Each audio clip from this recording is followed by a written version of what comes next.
Welcome everyone to What's the Fluff Conspiracy Show. We take apart all kinds of conspiracies, or at least just reference them. What do you think? There's all kinds of conspiracies going on in the world, and we get to tackle them one show at a time. Thanks for being here, and welcome to What's the Fluff? Episode 5. Experts suggest that two crucial events happened in our past that lead to the creation of a super secret clandestine government group that would track any and all supernatural or alien activity.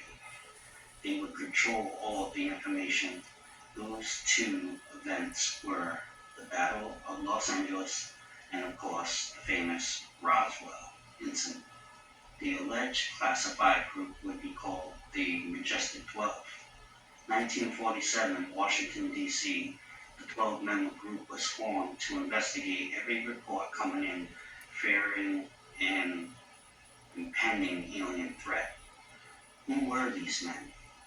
After the PR disaster of the Roswell fallout, it became obvious that an elite band of people, a team needed to be created to monitor the increasing alien phenomenon 24/7. The man chosen to lead this team was the U.S. Secretary of Defense James Forrestal, and this man had his eye on who could lead things on the ground, his second in command, if you would. Van Bush was his pick. He was also the first scientific advisor to the president and key figure behind the Manhattan Project. Majestic 12's first priority was to limit public knowledge and exposure to UFOs. Majestic 12, they operated out of Wright-Patterson Air Force Base. It began with Project Sign, later on Project Grudge, and they had operatives all over the government, and they sent people into the field to quiet witnesses. On June 24, 1947, the famous Kenneth Arnold sighting, he saw strange formations, numerous discs at high speed near Mount Rainier, Washington. The term flying saucer came from these reports.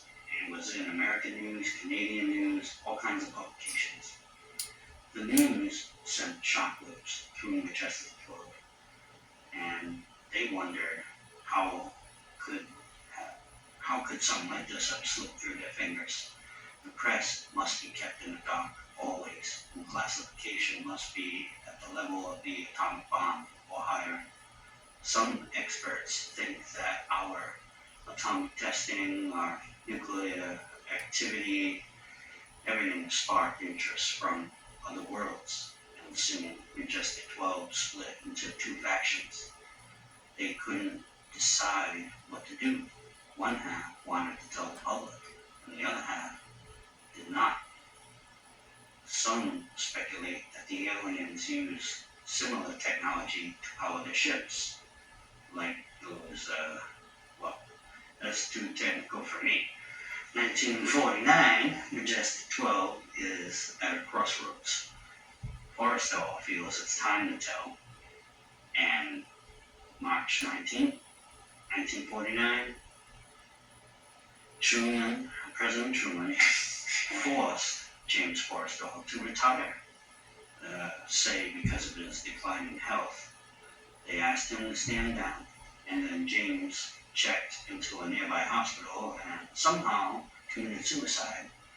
Depression, nervous, exhaustion. He jumped 16 stories down to his death, apparently.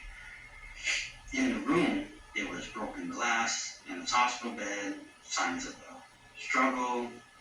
Everything came to surface, but there was even a suicide note, not in his handwriting.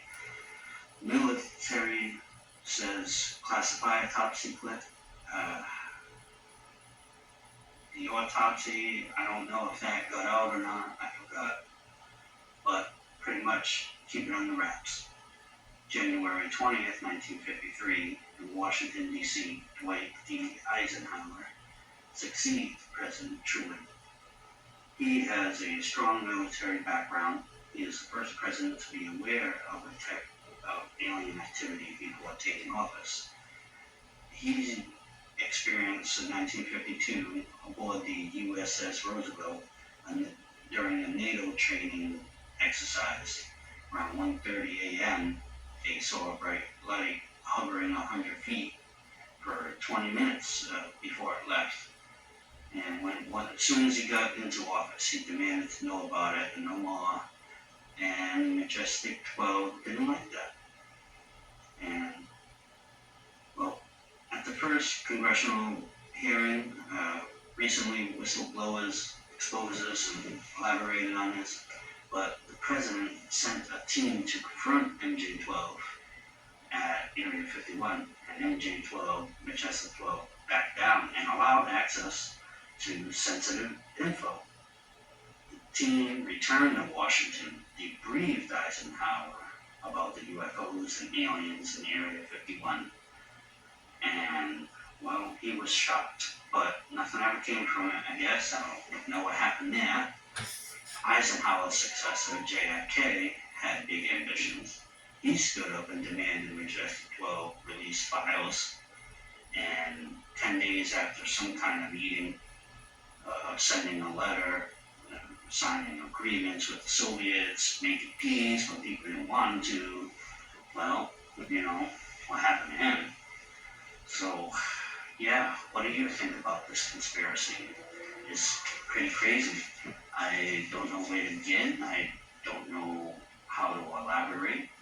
Hopefully this sparked some interest for you to dig a little deeper. And what do you think about this conspiracy? It's pretty crazy. I don't know where to begin. I don't know how to elaborate. Hopefully this sparked some interest for you to dig a little deeper. And what do you think about the Majestic 12? What's the fluff? Thank you for your time, and thank you for your patience. Come again.